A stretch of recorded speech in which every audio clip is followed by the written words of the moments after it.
महिला के कारण नेहरू ने कराया देश का बंटवारा। राहुल के दावों पर भड़के सावरकर के पोते ने लगाए गंभीर आरोप। कांग्रेस सांसद राहुल गांधी के द्वारा महान स्वतंत्रता सेनानी विनायक दामोदर सावरकर को लेकर दिए गए बयान के बाद महाराष्ट्र की सियासत गर्मा गई है। राहुल के दावों का वीर सावरकर के पोते रंजीत सावरकर ने खंडन करते हुए कहा, भारत के पूर्व प्रधानमंत्री पंडित जवाहरलाल नेहरू पर गंभीर आरोप लगाए गए हैं। उन्होंने कहा कि पंडित नेहरू एक महिला के लिए भारत का विभाजन करने के लिए सहमत हुए। इतना ही नहीं, रंजीत सावरकर ने यह भी आरोप लगाए हैं कि नेहरू ने भारत की गुप्त जानकारी 12 वर्षों तक अंग्रेजों को दी थी। उन्होंने राहुल से इन आरोपों का जवाब देने की अपील की है। स्वतंत्रता सेनानी सावरकर के पोते रंजीत सावरकर शुक्रवार को पत्रकारों से बातचीत कर रहे थे। एक रिपोर्ट के मुताबिक पंडित नेहरू पर आरोप लगाते हुए उन्होंने कहा कि भारत के पूर्व प्रधानमंत्री पंडित जवाहरलाल नेहरू का एक महिला के लिए भारत के विभाजन के लिए सहमत हुए।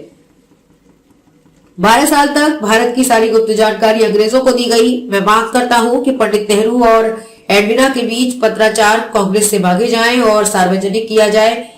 उन्होंने आगे कहा कि पूरे देश को पता चलेगा कि जिस नेता को हम चाचा नेहरू कहते हैं, उन्होंने कैसे देश को धोखा दिया। नेहरू पर आरोप लगाते हुए सावरकर ने आगे कहा कि पंडित नेहरू 9 मई से 12 मई 1947 के बीच अकेले शिमला गए थे। वो 4 दिनों तक अपने परिवार के साथ वहां रहे। एडविना के ब्रिटिश सरकार को लिखे पत्र में उल्लेख है कि मैंने पंडित नेहरू को अपने अतिथि के रूप में आमंत्रित किया था।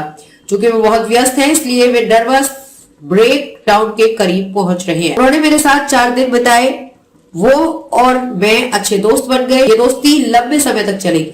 सावरकर ने यह भी कहा कि एडविना ने कहा कि पंडित नेहरू मेरे काबू में आ गए हैं। सावरकर ने कहा कि ये पंडित नेहरू थे जिन्होंने माउंटबेटन को वायसराय नियुक्त किया था। उन्होंने कहा कि बलवंत सिंह ने कहा था कि वायसराय होने के कारण पाकिस्तान में सेना नहीं भेज सकते।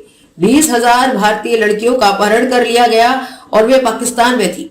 माउंटबेटन ने लिखा है कि नरसंहार को देखकर भारतीय सेनाओं को समझ नहीं आ रहा था कि क्या करें, इसलिए मैंने नियंत्रण कर लिया। माउंटबेटन ने लिखा है कि माउंटबेटन के भारत छोड़ने के बाद नेहरू ने उन्हें 12 साल तक हर दिन अपनी रिपोर्ट भेजी। ये खुफिया एजेंसियों की बड़ी नाकामी है। उन्होंने आगे ये कहते हुए गंभीर आरोप लगाया कि नेहरू को एक हनी ट्रैप में फंसाया गया और उसमें वो फंस गए। ये अपराध है। इससे पहले भी कई लोग ऐसे पकड़े जा चुके हैं, सजा भी दी गई थी। नेहरू की बात कौन करेगा? राहुल गांधी को 12 साल के हनी ट्रैप का जवाब देना चाहिए। प्रेस कॉन्फ्रेंस में सावरकर ने यह भी मांग की है कि प्रधानमंत्री नरेंद्र मोदी को मामले की पूरी जांच करानी चाहिए।